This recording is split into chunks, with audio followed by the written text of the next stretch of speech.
Good evening dear student. एक बार फिर से बिंद बायोलॉजी क्लासेस में आप लोगों का स्वागत है।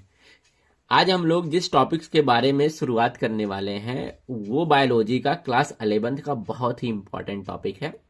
और उस टॉपिक को हम लोग अगर पढ़ेंगे तो वो हमारे दो सब्जेक्ट में काम देता है। एक तो हम लोगों को केमिस्ट्री में भी काम देता है, दूसरा बायोलॉजी में काम देता है। बहुत ही इंपॉर्टेंट टॉपिक है। नाम है बायोमॉलिक्यूल्स। क्या नाम होता है भैया? नाम है टॉपिक का बायोमॉलिक्यूल्स। क्या नाम है? बायोमॉलिक्यूल्स। चलिए ठीक है। तो सबसे पहली बात हम लोग जानते हैं कि भैया ये बायोमॉलिक्यूल्स होता क्या है। तो बायोमॉलिक्यूल्स वह मॉलिक्यूल्स होते हैं जो हर लिविंग बीइंग मतलब जितने भी सजीव जीव होते हैं उन सब में पाए जाते हैं। तो यहाँ पे लिखा भी गया है कि बायोमॉलिक्यूल्स आर, क्या लिखा गया है? Biomolecules are chemical compound found in living organism. तो ऐसे मॉलिक्यूल्स जो लिविंग ऑर्गेनिज्म के अंदर पाए जाते हैं उनको हम लोग बोलते हैं क्या? बायोमॉलिक्यूल्स। अच्छा, अगर जितने भी मॉलिक्यूल्स होते हैं उनको हम लोग दो पार्ट में डिवाइड करते हैं। कुछ मॉलिक्यूल्स ऐसे होते हैं जो ऑर्गेनिक कंपाउंड मतलब ऑर्गेनिक होते हैं, कुछ मॉलिक्यूल्स ऐसे होते हैं जो इनऑर्गेनिक होते हैं। तो क्या बायोमॉलिक्यूल्स ऑर्गेनिक होता है या इनऑर्गेनिक? तो कहने का मतलब बायोमॉलिक्यूल जो होता है ये ऑर्गेनिक और इनऑर्गेनिक दोनों होता है। तो यहाँ पे लिखा भी गया है they included organic and inorganic compound. चलिए अब बात कर लेते हैं नेक्स्ट स्लाइड पे भैया क्या है, तो थोड़ा देखेंगे। चलिए अब बात करते हैं बायोमॉलिक्यूल्स भैया जो पाए जाते हैं तो उसकी एनालिसिस कैसे करेंगे कि भाई वो कौन कौन से मॉलिक्यूल्स हैं जो एक लिविंग ऑर्गेनिज्म के अंदर पाए जाते हैं। तो इसको एनालिसिस करने के लिए हम लोग क्या करते हैं, किसी लिविंग ऑर्गेनिज्म का, किसी लिविंग का कोई या तो टिश्यू लेते हैं और क्या करते हैं उसको, चाहे वो प्लांट सोर्स हो चाहे वो एनिमल सोर्स हो, तो यहाँ पे देखेंगे। और उसको क्या करते हैं, खूब बढ़िया से पीस लेते हैं, पीस करके उसकी चटनी बना लेते हैं और एक एसिड लेते हैं जिसका नाम होता है ट्राइक्लोरो एस्टिक एसिड, उसमें घोल लेते हैं, मतलब उसी में पीसते हैं। पीसने के बाद जब हम छानते हैं तो छानने के बाद दो चीजें हमको मिलती हैं। एक तो वो होती है जो छानने में ऊपर रह जाती हैं और एक वो होती है जो छानने के बाद अंदर सोल्यूशन में चली जाती है।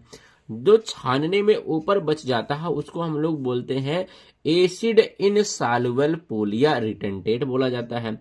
और दूसरा जो होता है जो पानी मतलब जो लिक्विड में चला जाता है उसको बोलते हैं एसिड सॉल्युबल पूल या फिल्ट्रेट बोलते हैं। तो यहाँ पे लिखा गया है, क्या लिखा गया है? ग्राइंड अ, क्या लिखा गया भैया? Grind a living tissue. क्या लिखा गया? Grind a living tissue. और वो लिविंग टिश्यू कौन सा हो सकता है? वो लिविंग टिश्यू हो सकता है वेजिटेबल्स हो सकते हैं या क्या ले लेते हैं, पीस ऑफ अ लीवर, क्या करते हैं, लीवर का कोई टुकड़ा लेते हैं और क्या करते हैं, इन अ ट्राइक्लोरो एसिडिक एसिड में, किस में करेंगे, ग्राइंड करेंगे, ट्राइक्लोरो एसिटिक एसिड में उसको हम लोग बढ़िया से पीस लेते हैं। पीसने के बाद फिर क्या होता है, फिर क्या करते हैं, उसको स्ट्रेन करते हैं। स्ट्रेन मतलब होता है छानना, थ्रू द चीज क्लाथ। क्या करते हैं, चीज क्लाथ मतलब किसी कपड़े से या चीज क्लाथ से उसको हम लोग क्या कर लेते हैं, छान लेते हैं। छानने के बाद फिर क्या करते हैं, दो फ्रैक्शन मिलता है हम लोगों को। कितने फ्रैक्शन मिलते हैं, दो फ्रैक्शन मिलते हैं। एक जो फिल्टर होकर के नीचे चला जाता है जिसको हम लोग बोलते हैं फिल्ट्रेट या एसिड सॉल्युबल पूल, और दूसरा क्या होता है जो छानने के बाद यहाँ पे देखेंगे जो बच जाता है उसको हम लोग बोलते हैं रिटेंटेट या एसिड इनसॉल्युबल पूल। अब लोग देखते हैं कि भैया फिल्ट्रेट और रिटेंटेट में क्या क्या चीजें आती हैं, तो थोड़ा सा इसको देख लेते हैं। चलिए अब देख लेते हैं भैया जो फिल्ट्रेट होता है या एसिड सॉल्युबल पूल होता है इसमें क्या क्या चीजें आती हैं। तो जब हम लोग फिल्टर करते हैं तो फिल्टर करने के बाद जो एसिड सॉल्युबल पूल होते हैं उसमें ऐसे मॉलिक्यूल्स आते हैं जिनके मतलब जो इनके जिनके मॉलिक्यूलर वेट कितने होते हैं, 1000 डाल्टन से कम होते हैं। मतलब क्या हुआ कि ऐसे मॉलिक्यूल्स फिल्ट्रेट में आएंगे या एसिड सॉल्युबल पूल में आते हैं जिनके मॉलिक्यूलर वेट क्या होते हैं, 1000 डाल्टन से कम होते हैं। वहीं बात करें रिटेंटेट का या एसिड इनसॉल्युबल पूल की, अगर हम लोग बात करते हैं इसमें ऐसे मॉलिक्यूल्स आते हैं जिनका मॉलिक्यूलर वेट 1000 डाल्टन से ज्यादा होता है। एक्चुअली देखा जाए ऐसे मॉलिक्यूल्स जिनका मॉलिक्यूलर वेट 1000 डाल्टन से ज्यादा होता है बेसिकली उनको हम लोग बोलते हैं मैक्रो मॉलिक्यूल।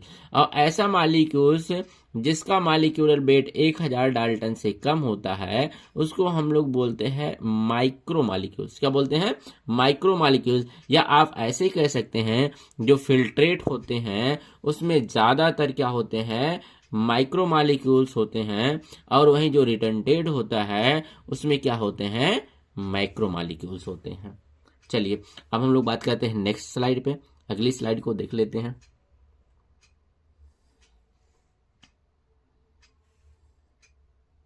चलिए अब बात करते हैं, क्या बात एक करते हैं, हम लोग देखा दो फ्रैक्शंस हमको मिले, एक मिला एसिड सॉल्युबल पूल मिला और एक मिला एसिड इनसॉल्युबल पूल। एक को हम लोग बोलते हैं फिल्टर्ड, दूसरे को बोलते हैं रिटर्नटेड। चलिए अब बात करते हैं किसी भी, अच्छा जितने भी मॉलिक्यूल्स मिल रहे थे, चाहे वो फिल्ट्रेट में हो चाहे रिटर्नटेड में हो, सब के सब ऑर्गेनिक थे। तो हमको कैसे पता चलेगा कि कौन सा इनऑर्गेनिक मॉलिक्यूल्स है? तो इसके लिए हम लोग क्या करते हैं, किसी भी टिश्यू ले लेते हैं। किसका टिश्यू लेते हैं? कोई लिविंग टिश्यू लेते हैं। उस लिविंग टिश्यू में क्या हो सकता है,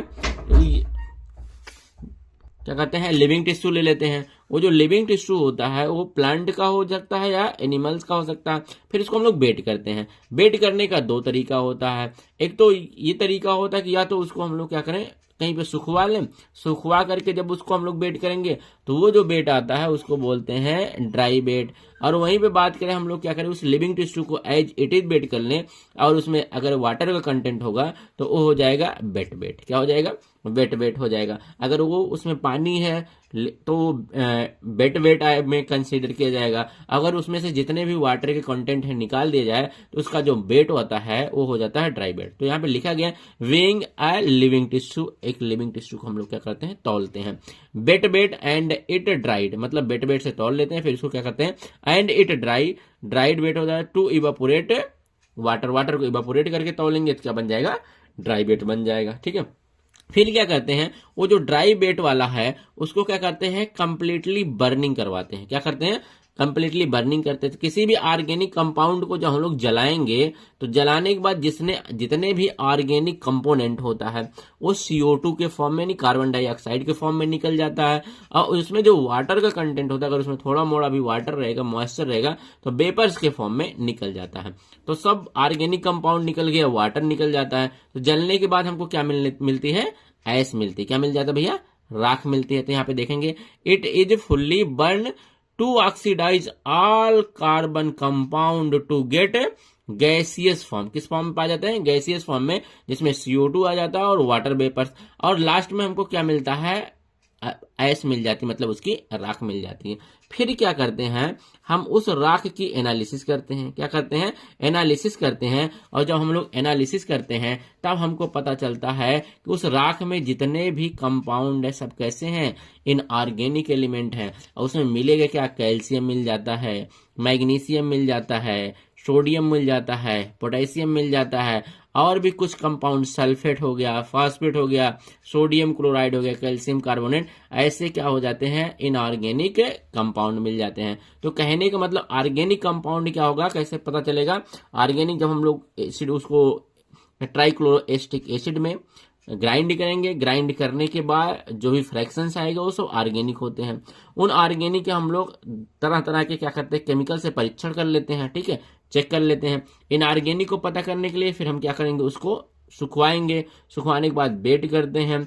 बेट करने के बाद फिर इसको बर्न करते हैं। जितने भी ऑर्गेनिक कंपोनेंट होंगे सब CO2 के फॉर्म में और वाटर के फॉर्म में बाहर निकल जाएंगे। और फिर हमको क्या मिलेगी, राख मिलेगी। फिर हम इस राख की जब एनालिसिस करते हैं तो उसमें क्या मिलता है, कैल्शियम मिल जाता है, मैग्नीशियम मिल जाता है, सोडियम मिल जाता है, पोटेशियम मिल जाता है, और इनऑर्गेनिक कंपोनेंट के रूप में और क्या मिल जाता है, सल्फेट मिल जाता है, फास्फेट मिल जाता है, सोडियम क्लोराइड मिल जाता है, कैल्शियम कार्बोनेट मिल जाता है। और ये सब क्या होते हैं, इनऑर्गेनिक एलिमेंट होते हैं। इसी वजह से कहा जाता है कि जितने भी बायोमॉलिक्यूल्स होते हैं उसमें दोनों टाइप के मॉलिक्यूल्स होते हैं, ऑर्गेनिक भी होते हैं और इनऑर्गेनिक भी होते हैं। चलिए साहब, अब ऑर्गेनिक जो मैटर्स होते हैं और इनऑर्गेनिक जो भी मैटर्स होते हैं उनका कंपेयर करते हैं हम लोग लिविंग और नॉन लिविंग, क्योंकि जो बायोमॉलिक्यूल्स होंगे लिविंग में पाए जाएंगे। क्या नॉन लिविंग जो चीजें होती है जैसे मिट्टी हुआ, अर्थ क्रस्ट हुआ, क्या उसमें भी सारे केमिकल्स पाए जाते हैं? तो इसको हम लोग कंपेयर करते हैं और देखते हैं क्या उसमें भी पाए जाते हैं। तो यहाँ पे देखेंगे हम लोग क्या लेंगे, यहाँ पे एक साइड में ले लेंगे एलिमेंट। क्या ले लेंगे भैया, एलिमेंट ले लिए। यहाँ पे ले लिए, इस साइड में हम लोग लिख लेंगे क्या, एलिमेंट। फिर यहाँ पे क्या करेंगे, दो टेबल्स बनाएंगे। एक तरफ लिखेंगे अर्थ क्रस्ट। अर्थ क्रस्ट बोले तो जमीन में पाए जाने वाले, यहाँ पे जमीन में पाए जाने वाले, दूसरा ह्यूमन बॉडी में पाए जाने वाले। तो हम एक चीज देखेंगे, हमको दिखाई क्या देता है कि जितने भी एलिमेंट है, चाहे वो हाइड्रोजन हो, चाहे वो कार्बन हो, चाहे वो ऑक्सीजन हो, चाहे वो नाइट्रोजन हो, सल्फर हो, सोडियम हो, कैल्शियम हो, मैग्नीशियम हो या सिलिकॉन हो, ये सारी चीजें हमारी बॉडी में भी पाई जाती हैं और वही सेम चीजें हमारी धरती की ऊपरी सतह, जिसको हम अर्थ क्रस्ट बोलते हैं, उसमें भी पाई जाती है। लेकिन दोनों में मैटर, मतलब दोनों में अंतर क्या है? फिर दोनों में अंतर ये है कि दोनों में जो कंस्टिट्यूएंट है उसका जो परसेंटेज है अलग अलग है। जैसे हम अगर बात करें हाइड्रोजन की बात करें तो हाइड्रोजन अर्थ में 0.14% पाया जाता है, वही ह्यूमन बॉडी की बात करें तो 0.5 पाया जाता परसेंट है ना, ड्राई वेट मेथड से है, साफ देखिएगा। और कार्बन की बात करें तो कार्बन कितना होता है अर्थ क्रस्ट में? 0.03% होता है। वही ह्यूमन बॉडी में बात करें तो ह्यूमन बॉडी में होता है 18.5%। सबसे ज्यादा अगर देखा जाए तो ह्यूमन बॉडी में सबसे ज्यादा क्या पाया जाता है? ऑक्सीजन पाया जाता है। कितना पाया जाता है? 65%। वहीं पे देखा जाए अर्थ क्रस्ट में सबसे ज्यादा क्या पाया जाता है? तो सबसे ज्यादा ऑक्सीजन अर्थ क्रस्ट में भी पाया जाता है, 46% पाया जाता है। ह्यूमन बॉडी में 65% और अर्थ क्रस्ट में कितना पाया जाता है? 46।